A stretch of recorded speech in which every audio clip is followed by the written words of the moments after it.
What is going on, guys? Welcome to the Method to the Madness. I was not planning on doing predictions for this week's fight night. However, because I was thinking about just, doing them last second, I may as well just get to them. But either way, this card sucks. This card is terrible.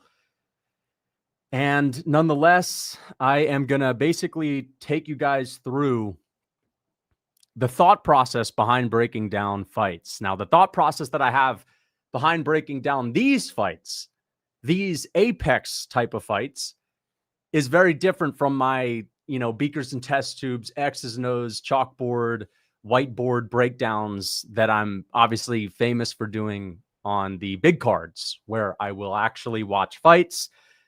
But let's be honest, I'm not even watching this fight night. Okay? I'm not even going to watch this fight night. This fight night's absolutely terrible. Dude, what is up, guys? How are you guys doing?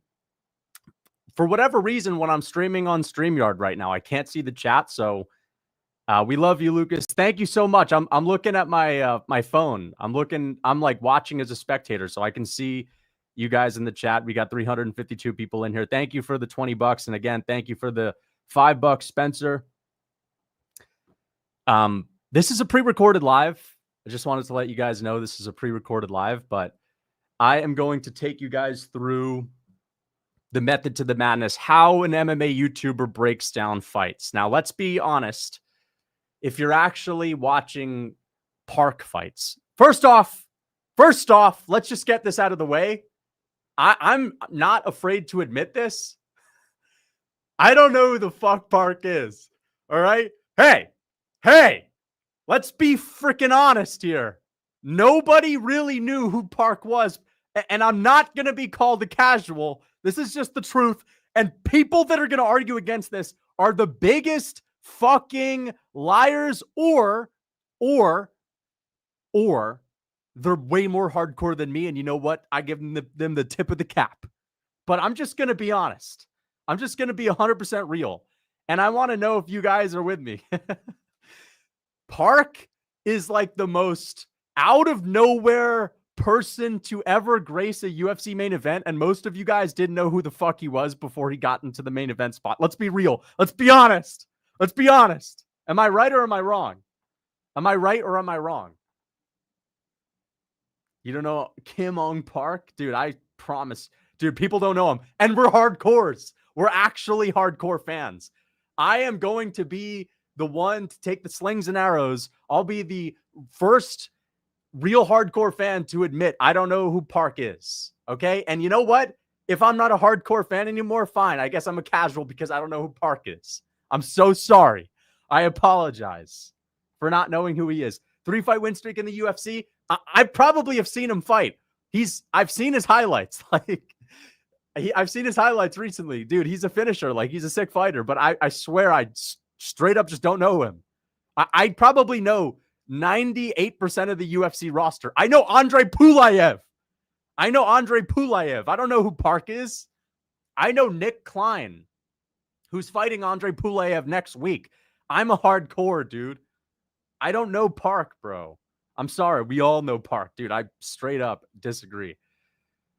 Thank you for the donos. Joe Rogan asked predictions, don't even know fighters. Dude, you cannot group me in the same freaking category as Joe Rogan. If you were to ask Joe Rogan who Andre Pulayev is, he would have no idea. I've been breaking down Andre Pulayev fights for ages, man. All right. We will be watching. Dude, I'm straight up not watching this fight night. This is the kind of fight night that, if you want the UFC to actually change, you can't set aside time for a fight night like this. You only watch it if you happen to be home and chilling. So if I happen to be home and chilling, I might catch a couple of these scraps. But I'm not going to set time apart for Taira versus Park, man. You know what I mean? This is the kind of fight night where I'm streaming my predictions for a fucking reason. Okay, we got to find some way to get interested in these, dude. We got to find some way to get interested in these. Yeah, the Rebecki fight is sick. The Rebecki fight is awesome. Am I going to watch the Rebecki fight? This is the kind of fight night where, similarly to the Mateusz Gamrot and Ludovic Klein fight, you'll try to catch that one. So you'll tune in at like 10:30 p.m. to make sure you catch the Rebecki and Duncan fight. Casual, man. Casual, man. We all know Park Luco's crazy. Dude, I'm sorry. Most people in this chat did not know who Park was. And it's not because Park is a relatively new UFC fighter. Park is the most under-the-radar UFC fighter of all time. I think Park may be the most under-the-radar person of all time. Straight up. Park, I promise you, you know what? You know what? Here's a hot take. I actually think Park is an experiment to see how easily people can be convinced of bullshit. Like, this is the hot take. This is like, there's a 5% chance this is true, but I have a fucking conspiracy that Park was not actually a UFC fighter before this week. So, you know how people say that the moon landing was faked and they filmed it in Stanley Kubrick's Space Odyssey movie? I have a take that the Park fights that you're seeing, the highlights, were not actually on real Fight Night cards, that they made those this past week and they just created Park out of nowhere. Like, they just took this guy off the street. They filmed some fake Apex fights, highlights, and they just wanted to see if people would go along with it. And goddamn, dude, they were right. People are going along with it. You have MMA YouTubers predicting Taira Park and talking about Park like they heard of him. Let's be honest. This is not a case of me being a casual. Park, I've never heard of this guy. I've never heard of him. I mean, I'm not saying he's obviously a real person, but he got a little bit lucky. Like, this dude probably just got lucky, bro. They just fucking found this guy off the street, you know? But shout out to Park. He's a UFC fighter now. He's probably going to get his ass kicked. But there's a chance that I'm wrong. There's a chance that he's actually fought in the UFC. People in this chat don't know Park because it's your chat. Dude, bullshit. MMA Guru's chat, like, there's a lot of crossover. I swear, 99% of MMA Guru's chat did not know who Park was. And honestly, MMA Guru probably didn't know who Park was because he's not a real fighter.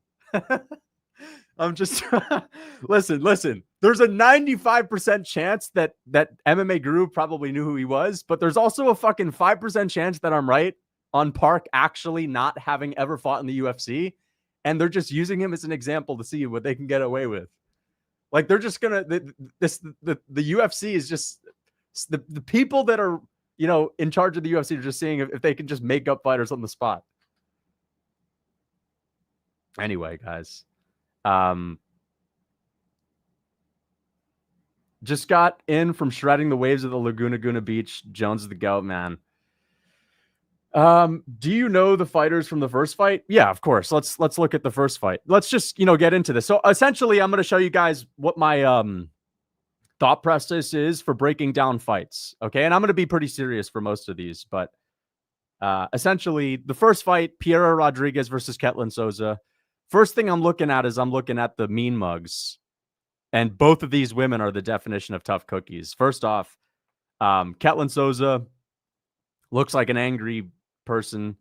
Piera Rodriguez looks like a tough cookie. No bullshit. You wouldn't want to fuck with her. So right off the bat, the tough cookie contest is even.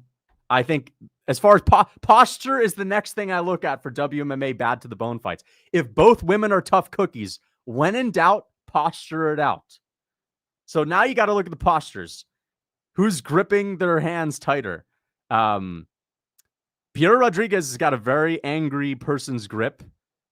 More angry than Ketlin Souza. So when in doubt, posture it out. They're both hanging tough, but I got to go with Piera Rodriguez on the posture and the fucking squeezing of the hands a little bit, And she's 10-2 after the posture.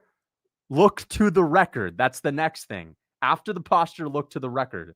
10-2. Casual, man. Park is the Korean. Oh! Whoa! Wait! Wait! Wait. Okay, wait.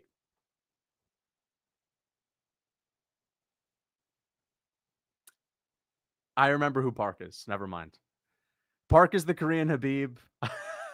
Okay, this actually looks really bad because I actually remember Park now. The last time I broke down a Park fight, I remember looking into him and seeing people calling him the Korean Khabib and seeing him maul people. And then I remember breaking one of his fights down after a fight night. Okay, never mind. I actually remember who Park is. Sorry. It just took someone to bring up his nickname. I take everything back. I actually remember Park, and there's actually a way for me to prove that. What was the last fight night Park fought on? Can someone remind me the last fight night he fought on? Park is an AI operator sent to make us watch the Apex. That's what I was thinking, but apparently he's actually fought before, and I was actually dead wrong. What was the last fight night he fought on? Does anyone know? Lerone Emmett? Okay, exactly. The Lerone Emmett fight night that I predicted, if you just look at my predictions for that, I'm pretty sure that I did an Edson Barbozi advertisement on that. I actually did predict a Park fight, so I actually take all of that back. Everything I said was genuine. Like, I actually forgot who he was, but then I remembered I actually did predict one of his fights. I actually did rewatch one of his fights, and I actually saw him fight on the Emmett card, and then I gave my recap for that card and talked about how he's really good. So you know what? I actually take everything back that I said. My bad, guys. Sorry, guys. Dude, listen, man. That's a different Asian? There's a different... No. Park is the Korean Khabib, man. No, he's not. Fuck. Okay, you guys are actually confusing me now. Wait a second. I take that back.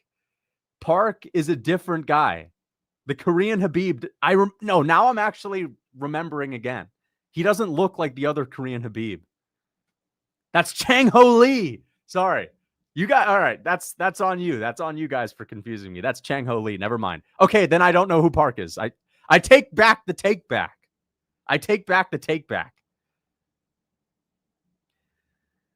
Are you going to on the boxing channel next for Rodriguez versus Souza? Possibly. You're thinking of Chang Ho Lee. Yeah, you're right. I'm still casual. You're right. No, I'm thinking of Chang Ho Lee. Sorry, guys. I'm thinking of Chang Ho Lee. My bad. Chang Ho Lee is actually a beast. I don't know Park. I'm sorry. I'm going to be honest. I don't know Park. Park might be the first fighter outside of like these kinds of fights that I actually don't know. Like, usually I know these WMMA fights that open fight nights. These ones I don't. So I will not be doing the boxing breakdown. Next week's fight night, I did do a 1 hour breakdown on the opening fight of next week's fight night on the boxing channel. But Rafael Esteban versus Felipe Buenas. So let's get into the method of the madness. I am picking Rafael Esteban. I just saw 13-0. Okay, Felipe Buenas. I remember Felipe Buenas fighting Joshua Van. This is how you know I'm a casual. I mean, Freudian slip. This is how you know I'm a fucking hardcore fan, okay? Because I know Felipe Buenas. Dude, you can't call me a casual for not knowing who fucking Park is if I know Felipe Buenas, who fought Joshua Van and took the first round off of him. You just straight up can't call me a casual, bro. You just can't. Dude, bought your beginner program workout last night. Thank you so much, dude. Shout out to the people. Glory to Christ, dude. Glory to Christ. And, dude, I appreciate the support. Thank you so much. If you guys are interested, you could check that out.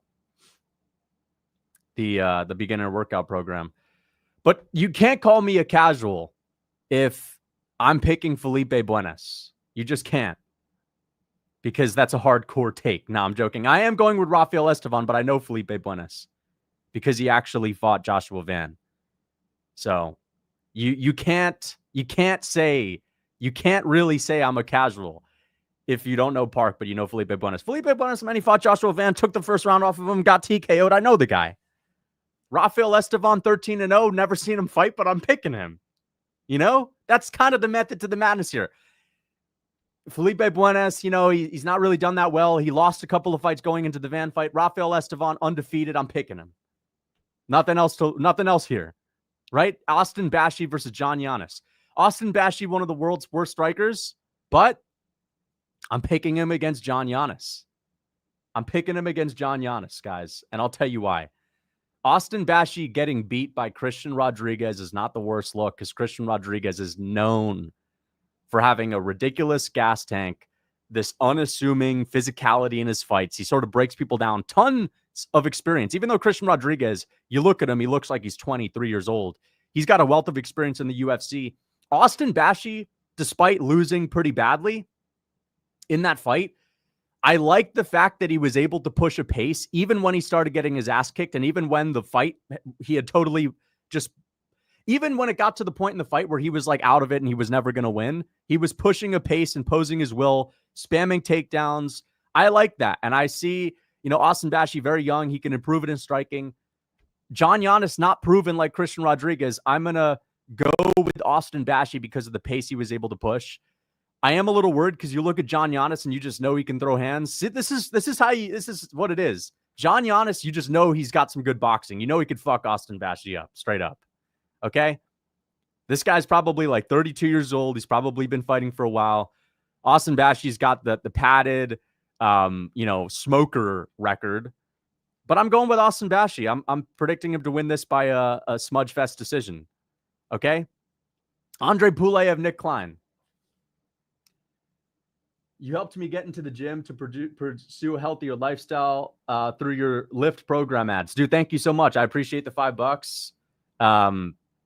Dude, thank you. And, the programs are actually pretty good. And speaking of the programs, because there's only a few more months of warm weather, I'm actually thinking about maybe doing like a documentary series type of thing on like me getting shredded as fuck, like documenting me trying to get in insane shape. So I'm thinking about like, okay, dude, no, that's not a bot. That's not a bot. I swear that's not a bot, dude. Hey, Lucas, thank you so much for the mango lassi recipe, man. I appreciate it, man. Oh, thanks, man. The mango lassi recipe is a part of the Real Food Cookbook. Nah, dude. I'm actually thinking about doing like, okay, you know what? I'm thinking about, doing like some fitness content, but I don't know if I would do it on this channel. I would either do it, a members type of section, or I would do like a separate channel, but maybe I'll do something like that. Cause, I've been hyping up another Flukas alt, dude. It's not an alt, bro. It's not an alt. Who wins, JDM or DDP, Letterman, Skillman? I would have to go with multi accounts, dude. I promise you that was an organic. Who freaking sent the super chat, by the way? Who sent the super chat?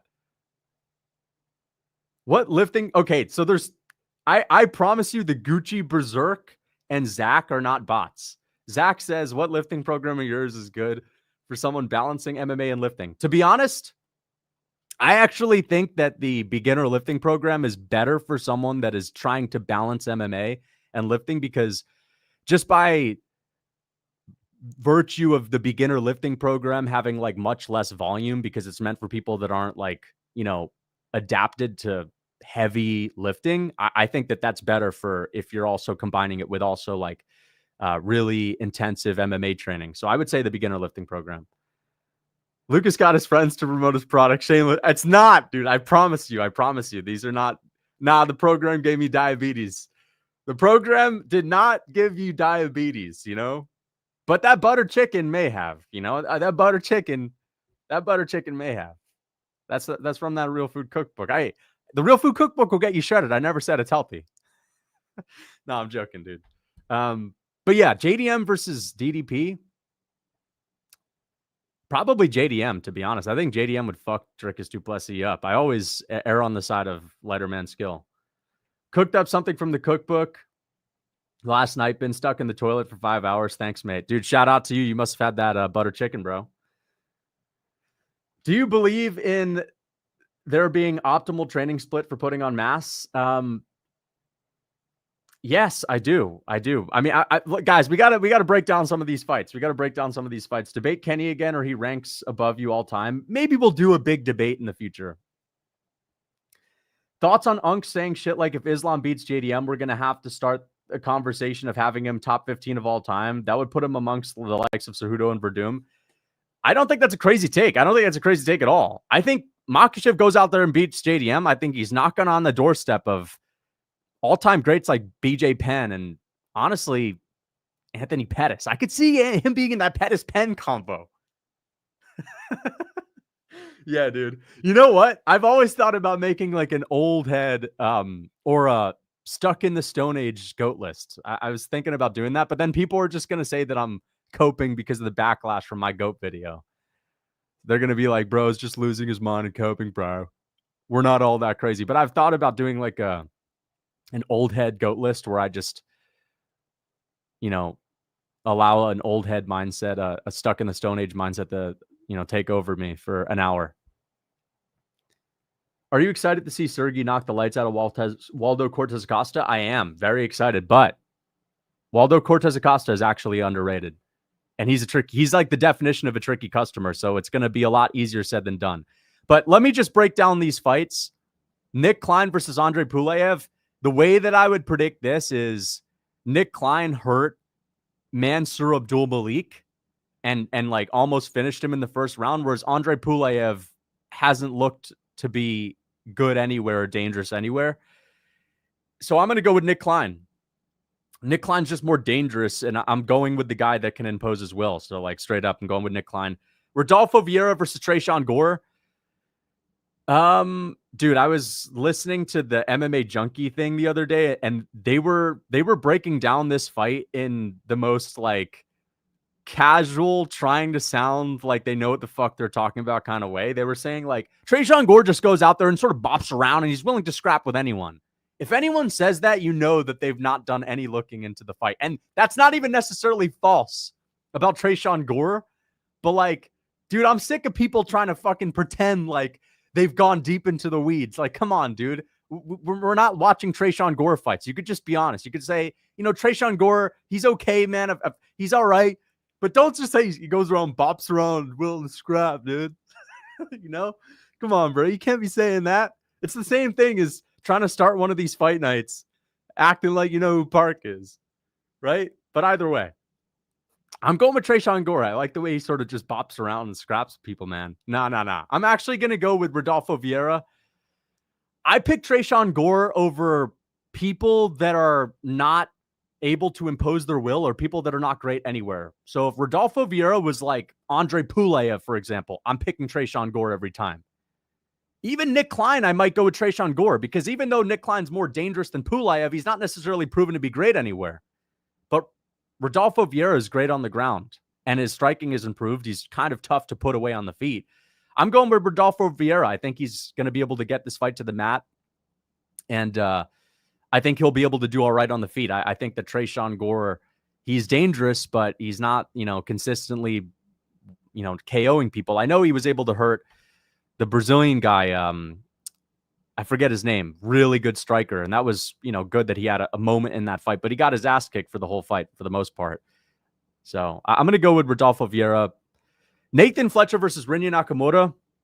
Okay, so the way that I break this fight down is I'm actually interested in these fights. So when I'm actually interested in a fight, I can actually get into the weeds. I'm going with Nathan Fletcher to beat Rinya Nakamura. Rinya Nakamura is like a Henry Cejudo kind of grappler in MMA. And I'm so sick and tired of, have you guys ever seen like tier list screenshots ranking grapplers and they'll have Cejudo in like the fucking A tier? I'm tired of that shit, dude. Rinya Nakamura is like a old school wrestler that shoots takedowns in the middle of the octagon because he hasn't learned that the new meta is shooting takedowns up against the cage. So right off the bat, the way that this guy scores takedowns is the hardest way to score a takedown in MMA when you don't have wrestling shoes on and the other guy's not engaging you in wrestling, okay? So on top of that, Rinya Nakamura got absolutely fucked up on the feet by Muin Gufarov, the mole. And the mole's not that good on the feet, right? We're big fans of Muin Gufarov, but he's not that great on the feet. Rinya Nakamura, he's got a gnarly overhand and a big blast double leg with no ability to finish a fight on the ground. Nathan Fletcher outstruck Colin Loughran, lost that fight, but Colin Loughran, listen, is he as good of a wrestler as Rinya Nakamura? No, but I think he's a better MMA fighter than Rinya Nakamura, and he's really good at pushing a pace. And he even said when he beat Nathan Fletcher, it was a really close fight, he said his goal was to like put a Merab-like pace on him. I don't think Rinya Nakamura is going to put a Merab-like pace on Nathan Fletcher, letting his hands go up against the cage and level changing every 13 seconds or whatever. I think it's more likely that Nathan Fletcher keeps this standing for, a while because Rinya Nakamura is going to shoot out in the open, telegraph takedowns that are going to be shot twice around max because he's got that Olympic style of double leg. I think Nathan Fletcher wins striking moments and wins this fight on damage. So, yeah. Let's get on to Danny Silva, Kevin Vallejos. Kevin Vallejos is going to win this easily. Gave Gene Silva a really tough fight. Really good boxing. Very young, improving rapidly. Like, built like a tank in the featherweight division. Sort of has that Ilia Topuria kind of build. I'm going with Kevin Vallejos by a second round KO. Easy fight. No need to get deep into the weeds on that. Kevin Vallejos, one of the best prospects in MMA. Danny Silva, like, come on, dude. I don't even care if he's had a couple of fights in the UFC. He's not standing out like Kevin Vallejos. Easy. Neil Magny versus Oleski Dos Santos. This is interesting because Neil Magny could just clinch it up and win a decision. But I'm going to go with Oleski Dos Santos by KO. I think Neil Magny, now that he's lost his chin, and to be honest, I am assuming that he's lost his chin just because he's been KO'd a couple of times in a row, but those were big power punchers. Like, you know, he got KO'd by Prates, and then I'm pretty sure he got KO'd by who else? Morales, was it, that knocked him out as well? I'm going to go with Oleski Dos Santos by KO, but this is one of those fights that could easily go to decision, and I could see Neil Magny, if his chin holds up in this fight, winning just by having a classic Magny clinch fest. But I'm going to predict that Magny's chin is beyond the point of no return. People forget, man, Neil Magny beat Carlos Condit. True, Carlos Condit was actually good back in the day. He was actually good. Rinya Brack, I don't know what that is, but Rinya Nakamura is not that great as an MMA grappler, guys. He's a good wrestler, but yeah. Cara Rosa versus Nora Coronoli. Nora Coronoli, fan favorite of the boxing channel. We have always done a couple of deep dives on her. Really good stuff. Cara Rosa, one of the toughest cookies on the block. You look at her tattoos, that's a bad woman you wouldn't want to mess with. And to be honest, I wouldn't want to get in her way. But I wouldn't want to get in the way of that Nora Coronoli rear kick where she's throwing bones at you. She's whipping bones at you with the Pacific Islander tattoos. Calros has got those bad to the bone Navy tattoos. She was like the first woman in the Navy. And she's got those tattoos, man. This is a tough battle, but I'm going with Nora Coronoli. I think Nora Coronoli is an absolute badass. And I think she's going to win this by a brutal high kick KO. You know what they say? Left leg hospital, right leg cemetery. But in Nora Coronoli's kicking game, you're getting absolutely fucked. All right, so let's get on to the next one. Elves Brenner versus Esteban Ribovics. Elves Brenner is winning this fight. What are the odds? I'm guessing that Ribovics is the slight favorite. Ribovics has war aura. Ribovics has war aura. This is a great fight, by the way. But the reason why I'm going with Elves Brenner is because you look at his losses. He's only lost to absolute killers that have X factor. Ribovics has war aura, but it's different than X factor. Ribovics does not have gnarly power in his hands. He's not a phenomenal grappler, and he's not standing out that much on the feet. Listen, he's going to close decisions with Nasrat Haqparast. He's having wars with Daniel Zellhuber, right? And that's great. That's awesome. But the thing is, if you don't have the pop to put away Nasrat, if you don't have the pop to knock these guys out, but you're going like 200 for 200 strikes with fighters, and they're not particularly that dangerous, I think Elves Brenner, with his power, is going to be able to take the volume early and land a big bomb, and I'm trusting in Elves Brenner. The problem when you fought Joel Alvarez is that Joel Alvarez is really hard to hit because he's very long and rangy, super hard to just land a punch on him.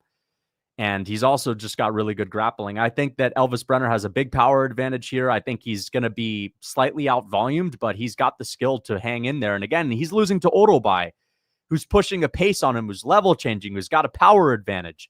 He's losing to Joel Alvarez. Esteban Ribovics, I think he's having closer fights with people that are lesser competition. I think he gets KO'd in this fight. I'm going to go with Elves Brenner. War Aura is carrying Ribovics, although he's a very fun fighter, and that should be a great fight. Rebecki versus Duncan. Dude, Duncan's really good. Duncan is extremely powerful.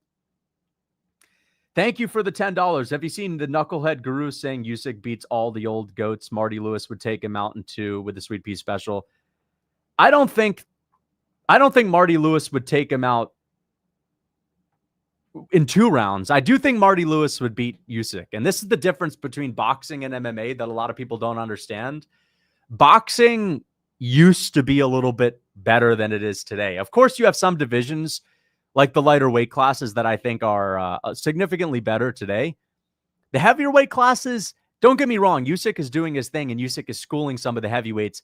And I do think that Usyk is a lot better than a lot of the heavyweights back in the day, but stylistically, Marty Lewis is a problem for Usyk. Stylistically, because Usyk doesn't do well when it comes to someone putting a good double jab in his face, especially ripping to the body. Tyson Fury was able to rip to the body, but Tyson Fury slows down. He's a little bit too hittable, a little bit slow. I think Marty Lewis, despite the fact that he would be pretty small compared to some of these guys that Usyk is fighting, I think Marty Lewis is a little bit too much for him. But yeah, I am going to do a GOAT video on the boxing channel, just letting you guys know. Do you still believe in Tallulah? I do. But yeah, like, I think that Marty would be a little bit too much for him. Nasrat would be Elvis. He was losing to Guram. That's true, but that was like his second ever UFC fight, to be honest. That was like his second ever UFC fight, or maybe even his first ever UFC fight. I don't remember, but Elvis was very new to the UFC. And I think Guram, with momentum, with the fan energy, when the fans were believing in Guram, we are willing Guram in the top 5 into existence. When fans were willing Guram into the top 5, you're underestimating just how powerful fans' willingness to believe in Guram, despite the fact that it's delusional, was for him. Whereas Elvis had to overcome that mountain. Okay? Now Elvis is up against a guy where people know what's what. There's no freaking debate. There's no delusion about Ribovics. He's a scrapper who doesn't have a lot of pop. He's going to go 3 rounds and he's going to get hit a lot. And I think Elvis, I think people are looking at his losses to absolute killers. But Elvis is a similar level to Nasrat Haqparast. I'm not saying he's that much better. I'm not saying he can't. I'm not saying Ribovics can't win. I'm just saying Elvis is a lot more similar to the level of the guys that Ribovics has been fighting and having really close fights with. Whereas, I think Ribovics is nowhere near as good as Dolidze or nowhere near as good as Alvarez. But Rebecki versus Duncan, this is a really tough fight to pick because Rebecki, he's powerful, but he's not got one-hitter-quitter power. Let's not act like he has one-hitter-quitter power. He has, like, the best way to describe it is Volkanovski-Mendez power. Meaning, remember there was a time where we looked at Volkanovski because he KO'd Mendez as like a power puncher, like the next Mendez? Volk is always known for having thud. Volk has always been known for having like volume with speed and thud, which is a rare combination. But there was a time where we thought Volk had Mendez power. And he doesn't really. I think Rebecki's in a similar place where he has the power that we thought Volk had. Which was not one hitter quitter, but still more powerful than Volk actually is. Rebecki has that. But Duncan, I would argue, hits just as hard, if not harder, when he lands a really, really solid right hand. And Duncan has only lost to one fighter who was a killer be killed, out on a shield kind of fighter, and that is who's the Manuel Torres, absolute killer, who just finished Drew Dober in like 30 seconds. So it's easy to pick Rebecki because he beat Dolidze and he has the Mateusz Gamrot Polish aura where it's like you look at a Polish fighter who's pretty high level and you're like, that reminds me of Gamrot. And I remember when Gamrot was getting hardcore fan hype because he had a close fight with Tsarukyan. He's got like the Guram, Gamrot, Tsarukyan type of aura with his name and the fact that he's Polish. Duncan, he doesn't have that same that same aura that makes you believe in him as much. But Duncan is very dangerous. This is like one of the closest fights of the entire year. I don't know who to pick. This is like damn near 50-50. Duncan's very dangerous with his submissions. He's like a finisher. He's knockout power. But I am going to lean with Rebecki because Duncan, one of the best things he does is like take people's backs and chokes them out. And I don't think he's going to do that to Rebecki. I also don't think Duncan is going to have the ability to like break down Rebecki with tons of volume with power over the course of 3. Duncan is a lower output kind of fighter compared to Carlos Diego Ferreira, who had the best performance of his entire career against Mateusz Rebecki. That was the best Carlos Diego Ferreira has ever looked. And he had the combination of volume, toughness, like cardio, power, all of that. Duncan's a little bit lower output, which I think will allow Rebecki to win more moments on the feet with volume. I'm going to go with Rebecki by decision, but I think this is going to be a war. This is going to be one of the best fights of the year, potentially. But it's really close. I could see Duncan putting him out. I think there's a better chance that Duncan sleeps Rebecki than Rebecki sleeps Duncan. But then again, both guys can sleep each other, but I think Duncan has more one-hitter quitter power. Like, we saw Rebecki and Odobai go to war, and he dropped Odobai a couple of times, fair enough, but Duncan slept people out cold, like badly, you know? Really badly. Really, really badly. You might convince post-2017 MMA fans to agree with this dumb GOAT narrative of current fighters being propped up prematurely, but the majority of MMA fans are real fans who appreciate all eras. You know, that's a good point. That is a good point. And one of the things that I see a lot of people doing when they make their GOAT videos or when they're arguing when it comes to the GOAT conversation is the idea of greatness. And that's why I think a lot of people had a problem with my Petr Yan and Arman take, because even though Petr Yan was a former champion, but, you know, more specifically with Arman, who hasn't even won a belt, they haven't achieved the same level of greatness as an Anderson Silva, right? Or a Demetrius Mighty Mouse Johnson. And when people are talking about the greatest fighters of all time, of course, they don't necessarily mean, okay, it's you know, hype that you've generated. It's what you've done for the sport and how much you've grown the sport, because then we'd all have Conor and Rousey in our top 5. But I understand what they mean. It's like accomplishments, belts, title reigns. So maybe when I talk about GOAT lists, I should just sort of talk about the best fighters of all time. And how do you prove that you're the best? Well, you prove it based on resume, and mostly resume, level of competition. So I'm a best fighters of all time GOAT list ranker. But I do see what you're saying. Yeah. I do see what you're saying. Marty Lewis would sting Usyk with the sweet pea, then spark him out with the big right biscuit. The big right biscuit is an inside joke. Dude, that guy has the Marty Lewis lore. Thank you for the $20. The right hand biscuit is an inside joke for the Marty Lewis fans. If you know, you know. If you know, you know. Prime Khabib versus Arman. Thanks for streaming. I go with... That's actually a really good question. Prime Khabib versus Arman Tsarukyan. That's actually a really good question. I've actually never thought about that one. A lot of people are hyping up Arman Tsarukyan right now, and I understand why. He's phenomenal. I do think Ilia Topuria easily beats him, but that's not to say that he's not a tough stylistic matchup compared to other people Ilia could fight, like Gagey or whatever. But to be honest, we don't even know what a prime Arman really looks like, right? I mean, I guess you could say he was in his prime when he fought Oliveira, but even against Gamrot, a fight that he should have won, but it was close. I don't even know if I could say that's prime Arman, because he was like 26. Like, that's good Arman. That's like past rookie Arman, but it's not necessarily prime. Arman went to a decision with Charles, beat him up a little bit on the ground, at times got controlled as well. I would maybe... I think I would maybe favor Khabib, and this is the reason why. I think Khabib would have the confidence to move forward on the feet past the kicking range, because Arman, once you get past the kicking range, is not very lethal with his boxing, and I think Khabib, with his granite chin and his tenacity, would be able to like get in the pocket with Arman and possibly impose his will there and maybe outbox him. And as far as the wrestling goes, it would be very close. It'd be really close, but I think Khabib would do better than Oliveira. I don't think Khabib would get held down and elbowed into oblivion. I would go with Khabib, very close decision. And it mostly comes down to the striking. And I know Khabib wasn't a great striker, and Arman has improved. But Arman's striking is his kicking game. That's where he's good. His boxing has never been great. The reason why his boxing was good against Oliveira is because he had the threat of the takedown against Oliveira, and Oliveira is very cautious when someone's pushing him back with the brother-brother game plan. And I don't think that works against Khabib. I don't think Khabib is not going to let his hands go when a brother-brother's fighting him. I think it would be like a Merab Umar kind of fight, like very scrappy on the feet, right? But I would maybe favor Khabib a little bit. But I think it'd be a close fight. I don't think Khabib finishes him, and I don't think Arman finishes Khabib. I think it'd be very close.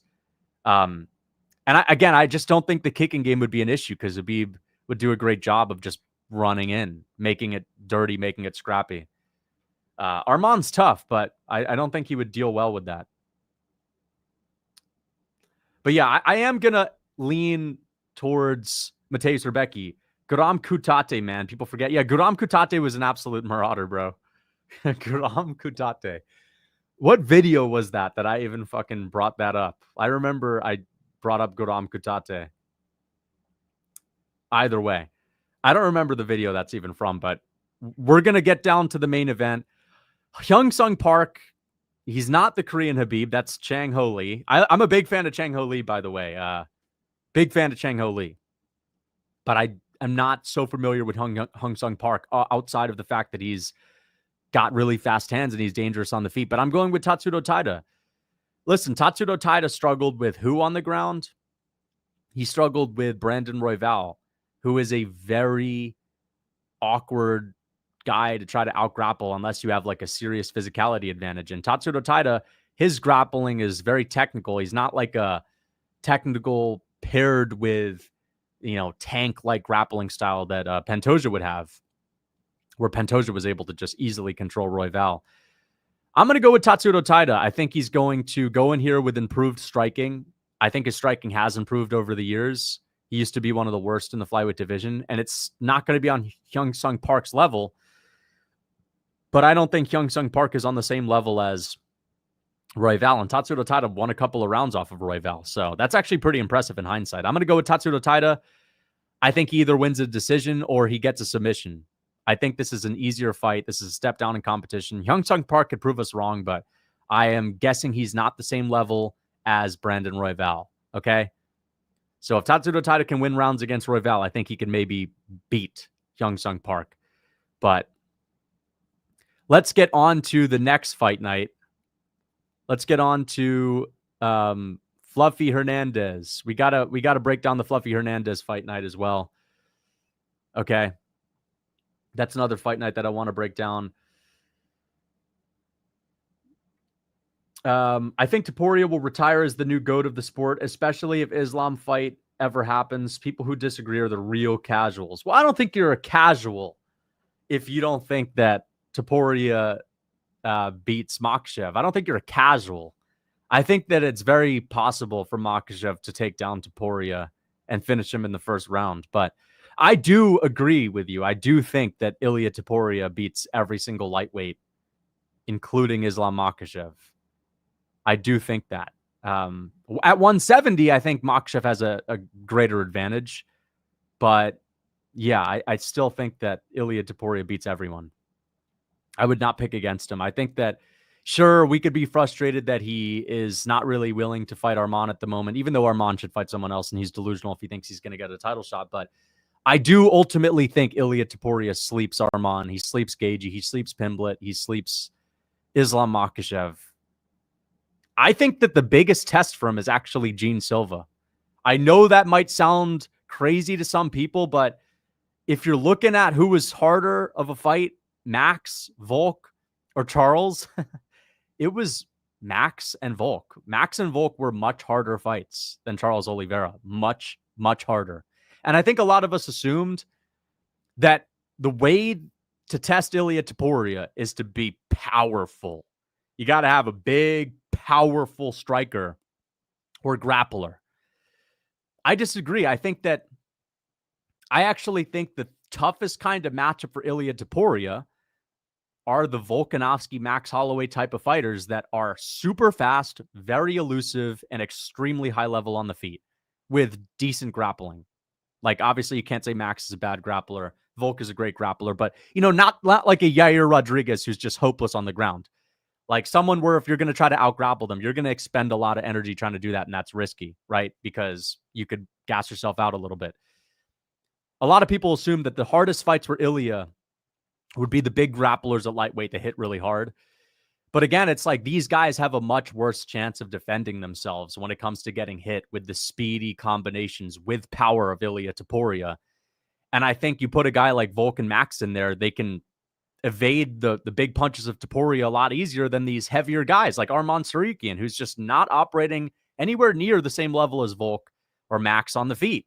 And therefore, because Ilia Topuria can also grapple, he can keep it standing, and Arman is more fucked than a high-level striker, right? Same thing with Charles Oliveira. And Makhachev is a great striker, but featherweight strikers are super fast, very elusive, and because, Ilia doesn't have a tremendous speed advantage over them, I think they're harder. So I actually think Gene Silva is a tougher matchup than Arman Tsarukyan. And some people are going to disagree with that.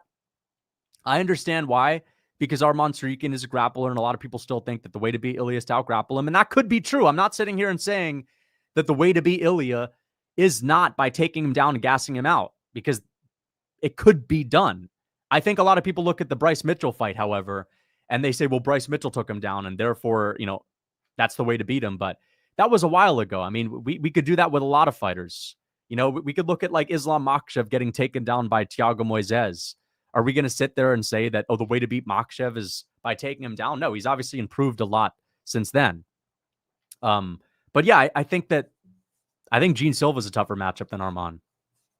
And I don't mean to, I don't mean to sound like I'm saying Gene Silva's the second greatest fighter on the planet, but featherweights are tougher matchups. The best featherweight specifically, not like Lerone Murphy, but yeah.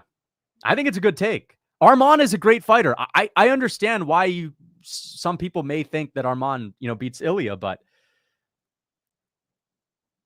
even if Arman takes Ilia down in the first round, Ilia has a pretty good gas tank. He could always KO him in the second. And I just think that the more time you allow Ilia to stand with you on the feet, if you're not a great striker, especially today, where he's at his peak in his prime, it's like, dude, your odds of getting KO'd are very high. Whereas they're not as high if you're a elusive striker at 145. Yeah. Yes, Gene Silva. Yeah, I think he's a tough test for him.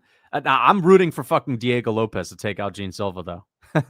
I'm rooting for Diego Lopez to blockhead his way to a victory there. But yeah, let's Gabriel Fernandez, Julius Stolarenko. So this is a fight that I actually am going to break down on the boxing channel. I already did a 15-minute quick blitz breakdown. If you guys don't know, I do the quick blitz breakdowns as well. Missed my donut because of yapping. I'm sorry, guys. I can't see the chat because I'm like only looking at the UFC page right now. So sometimes I'm going on a tangent and I'm not looking at the chat. Who wins, Prime Dustin versus T. Ferg? Oh, dude, Prime Dustin absolutely smokes Tony Ferguson. Fucking smokes him. The thing that Ferguson had going for him was toughness and grit and pushing a pace. Dustin has that. If you have the grit of freaking Prime Dustin with his power in boxing, you're beating the shit out of Tony. Straight up. I tried to tell my friend Piotr Jan is above DJ all the time, and he doxed her grandmother. That's crazy. Bro, who does Volk even fight next? Evloev, brother. Evloev. But yeah, let's break down these fights, guys. Let's break down these fights. I did a quick blitz for Julius Stolarenko and Gabriel Fernandez, by the way. A quick blitz. I do a 15-minute quick blitz for these kinds of fights, and then I do a 2-hour for the boxing channel. You got to go with Gabriel Fernandez. 11-9, 10-3. You don't have to look at the body language. You don't have to look at the posture. You don't have to look at the facial expression. You literally just have to look at the record sometimes. Gabriel Fernandez, she's winning this by a decision. But I'm not going to spoil anything. I am doing a long breakdown on the boxing channel if you want the X's and O's. Uros Medic versus Gilbert Urbina. Gilbert Urbina, dude. I remember there was a time where I was like trying to be super hardcore in one of my prediction videos saying, Gilbert Urbina is actually pretty good, man. Nah, dude. Uros Medic is fucking up Gilbert Urbina, dude. Gilbert Urbina is like a poor man's Brian Battle. I'm going with Uros Medic by former lightweight skill. Former lightweight skill. He's got 2% residue from his lightweight days. There's still some lightweight residue on Uros Medic. People forget, man, Stoliarenko beat Meatball Molly. That is true. That is true. That is true. She did beat the GOAT. She did beat the GOAT. Molly McCann is the women's MMA GOAT, by the way.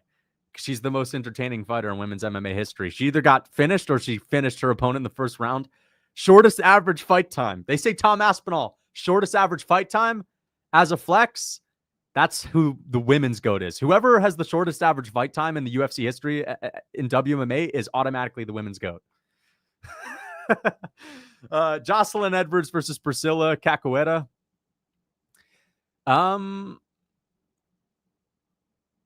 Tough cookie advantage, Priscilla Cachoeira. Jocelyn Edwards looks like sleepy Leon Edwards. Looks like Leon at the Bilal Muhammad UK 5 a.m. card. Priscilla Cachoeira looks, she looks like she just woke up, but I'm picking her to win. She doesn't look as sleepy. Senor Baco. Dude, Senor Baco actually is a freaking... It's a coming-of-the-age story about a young kid growing up in Mexico through the hardships and the hard times, man.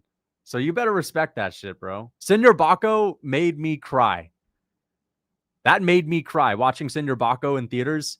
And then the freaking ending when Senor Baco actually is able to, I guess, dude, I'm not going to spoil it, but there was a moment in that movie where Senor Baco fucking becomes Senor Baco, dude.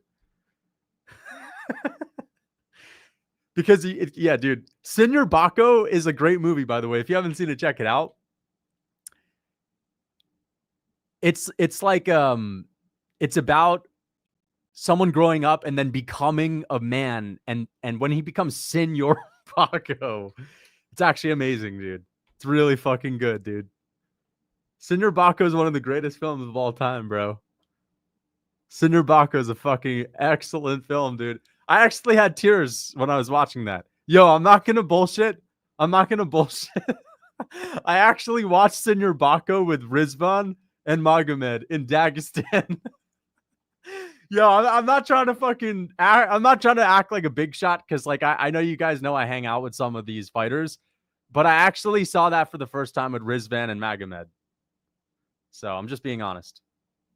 Sick movie, though. Sick movie. Toshomi Kazama versus Elijah Smith. Isn't this guy the guy that got fucking destroyed by a Bagatier? Dude, I laughed because, like, I'm looking at Toshomi Kazama and then I realized it's a bantamweight fight, so he's not the same guy. He's not the same guy. I'm going with Toshomi Kazama. Toshomi Kazama has some tricks up his sleeve. You just know he's got a fucking trick up his sleeve in this one. Elijah Smith looks like an old head boxing legend's grandson. Like Muhammad Ali's grandson competes in boxing. Elijah Smith looks like if you were to have some random old head boxing legend, their grandkid would look like Elijah Smith, and Elijah Smith made it to the UFC. So it is going to be interesting to see Elijah Smith carry on the Smith legacy. That'll be very interesting. But I am going to go to Toshomi Kazama by just looking like a fucking guy that's going to win, dude. Anyway. Okay. Here we go.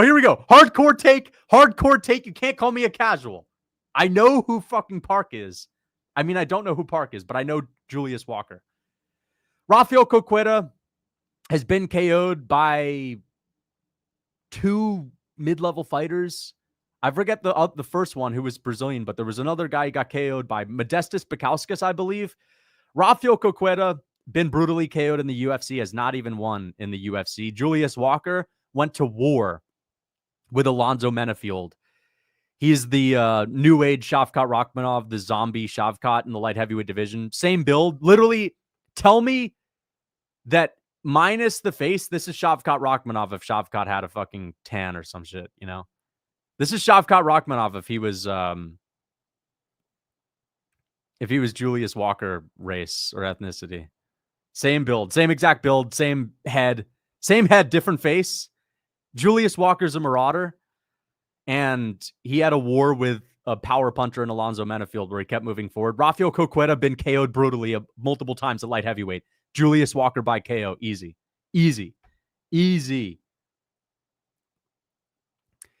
Eric Anders versus Christian Leroy Duncan. I am going with Christian Leroy Duncan. If you're picking Eric Anders to win this, you're trying to be different.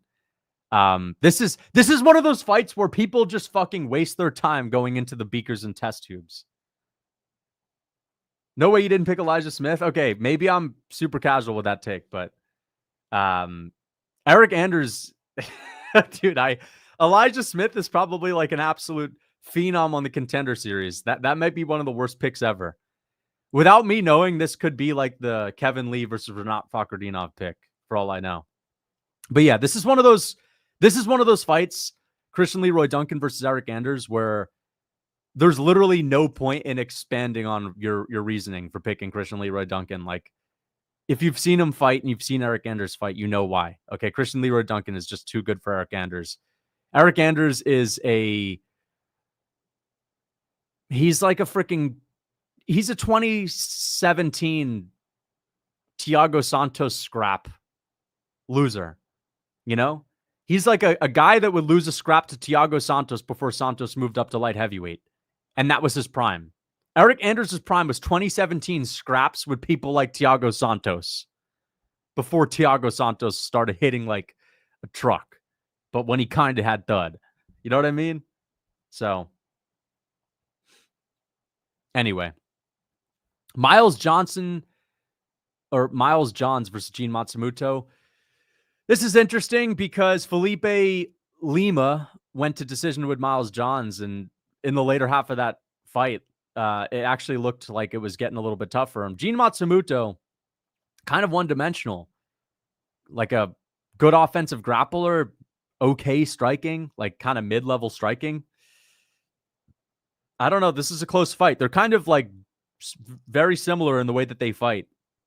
Miles Johns, similarly, he's like a poor man's John Lineker on the feet. Poor man's John Lineker. Stone hands, just sort of throwing gnarly overhands and big meaty hooks. And Gene Matsumoto is, someone that's got mid-level striking, so I think it cancels out. And then the grappling, I think Gene Matsumoto can push a higher pace in the grappling. I'm going to go with Gene Matsumoto by a snooze fest decision. Gene Matsumoto by a snooze fest decision. Yeah. Laguna Guna Beach natives versus the Salty Spittoon. I'm going to go with the Laguna Guna Beach natives. They have a little bit more skill. Andre Fili versus Christian Rodriguez. Christian Rodriguez wins this. Christian Rodriguez easily wins this. Andre Fili. He's got good... Andre Fili is like... This. How do I put this? Andre Fili has a long reach for no fucking reason. Like, Andre Fili has a 74-inch reach in the featherweight division, which is crazy. But he doesn't actually use it in a way that is conducive to winning decisions because he's not really that good at, like, sticking behind a jab and, like, sticking behind long, rangy strikes.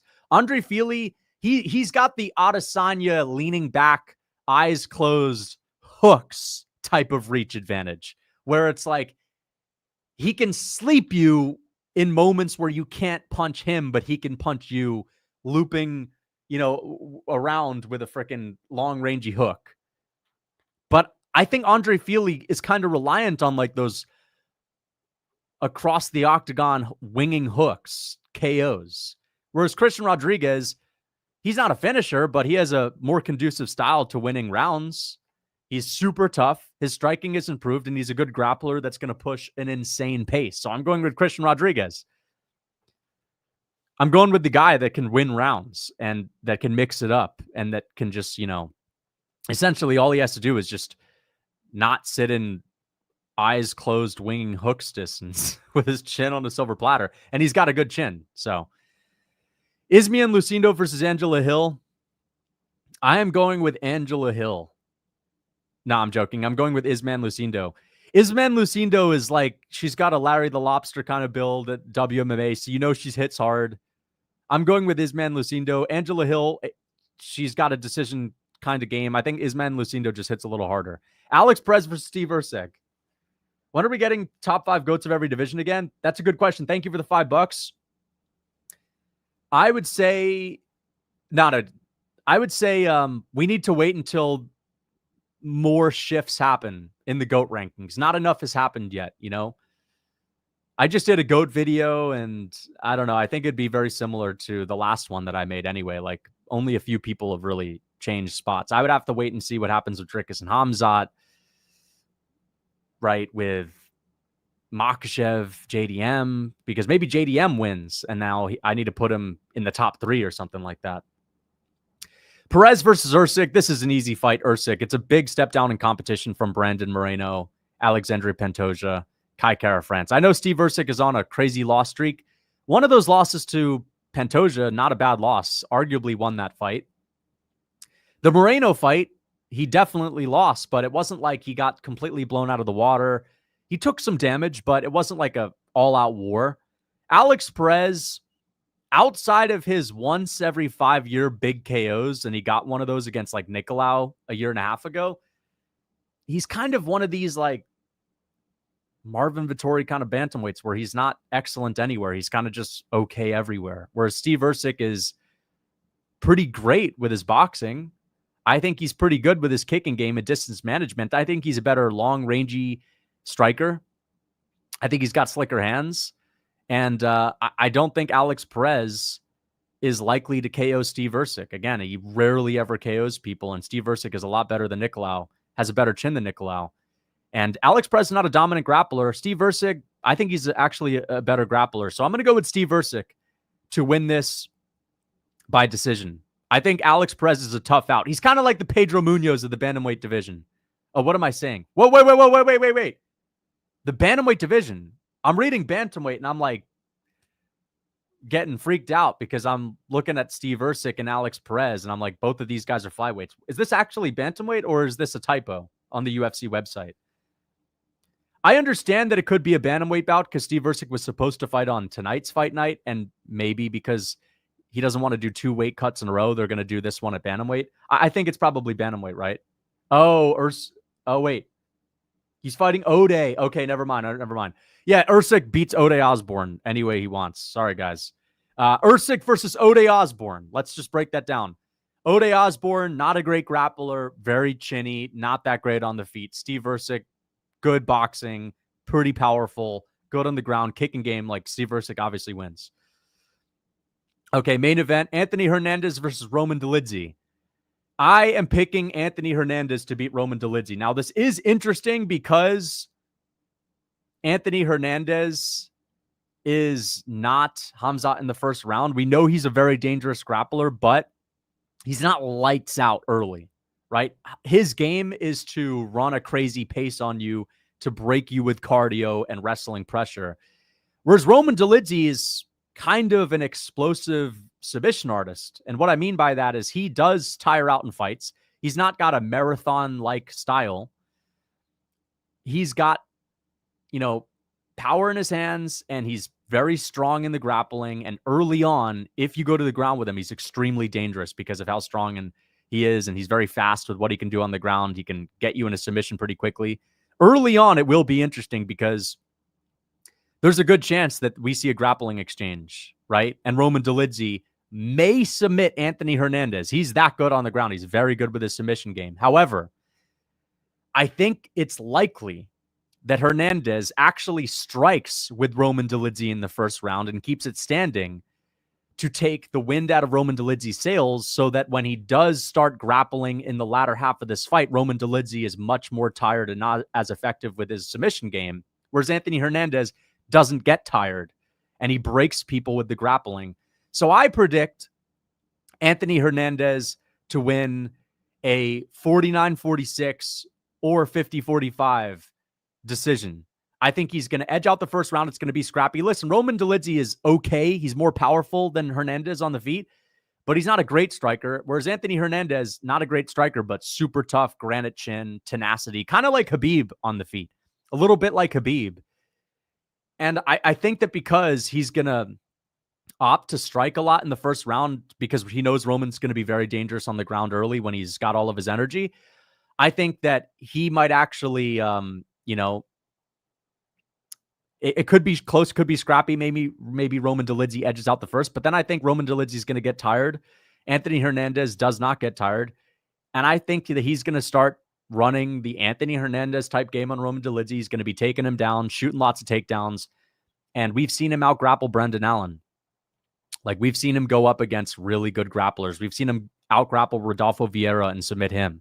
And I think when Roman Dolidze's tired, he is not good enough to be able to submit a very elite grappler like Anthony Hernandez, who is going to have a much better gas tank, who's also extremely dangerous. I think Anthony Hernandez can beat him up on the ground with ground and pound shots.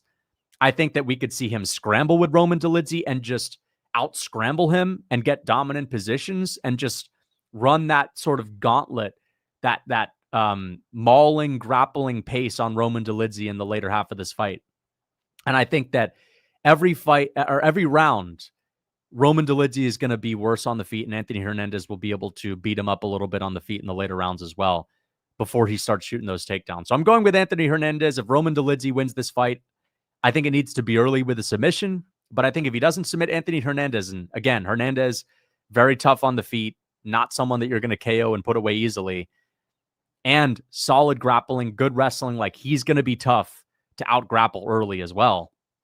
I just don't think it's likely that Roman Dolidze gets out an elite grappler in the first round, submitting Anthony Hernandez. I don't think that's likely.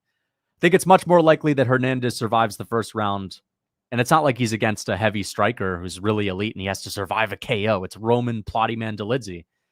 I think it's likely that he gets past the first round and Roman gets tired. Anthony Hernandez starts breaking him. So, yeah. Muslim Salikov told me to tell you to call him. I actually spoke with him. I spoke with him again. Does Magomed throw big meaty hooks in training? He does not. Magomed's always a frustrating, no risk-taking kind of guy in training, and we actually make fun of him for that because sometimes in training, it's like, it's kind of fun when, it's like the end of a sparring round and coach says, all right, scrap it out. And people, you're not trying to KO your sparring partner, but you're tired. It's the last 30 seconds of training, and people are like, okay, fuck it, dude. Let's scrap a little bit. We're not trying to hurt each other. Even in those moments, Magomed doesn't scrap. Magomed still is like a distance management dweeb in those moments. And people make fun of him. And Magomed says, you guys make fun of me for this. This is why I'm champ, because I don't have it in my mind to ever, make a bad habit like that where scrapping is fun. He says if you start thinking scrapping is fun, that takes away your focus. And in fights, you could you could have fun in a fight. Where Magomed is always, this is not about, it's about winning. It's about winning. And we make fun of him, but listen, he's the champ. What are you going to say? It works. So, yeah. It's 2025. There's no way we can be picking people to get sub wins off of their back. Fluffy is also smart enough to know that Roman's way of winning. Exactly. Fluffy Hernandez is going to know that Roman Dolidze is super dangerous early. And he's extremely dangerous in certain positions on the ground when it comes to submissions. And that's why if you're Anthony Hernandez and you're tough on the feet, and, we've actually seen Hernandez win striking exchanges against decent strikers as well, just with his tenacity on the feet. Like, why not keep it standing with Roman? Why not scrap it out a little bit, right? Why not clinch him up against the fence early and just take the wind out of his sails and make it boring in the first round? Because you got 4 more rounds where Roman Dolidze is going to be a lot more tired. So, anyway, guys, I am going to get out of here. All right. I hope you guys enjoyed the stream. I just wanted to do these predictions live so you guys could see the method to the madness. People are going to be calling me a casual because I didn't know who Park was. But I know Andre Pulayev. And I know Nick Klein, dude. And I know Asmin Lucindo. I know Miles. Dude, I'm sorry. I've actually been thinking of making a casual video, like how to know if you're a casual. If you know who Gene Matsumoto is, if you know Miles Johns, if you know Julius Walker, if you know Rafael Cerqueira, who has done nothing but lose in the UFC and has had less than 4 fights, then you're a freaking hardcore fan. Come on, bro. You can't call me a casual because I didn't really know Park, bro. All right? But anyway, until next time.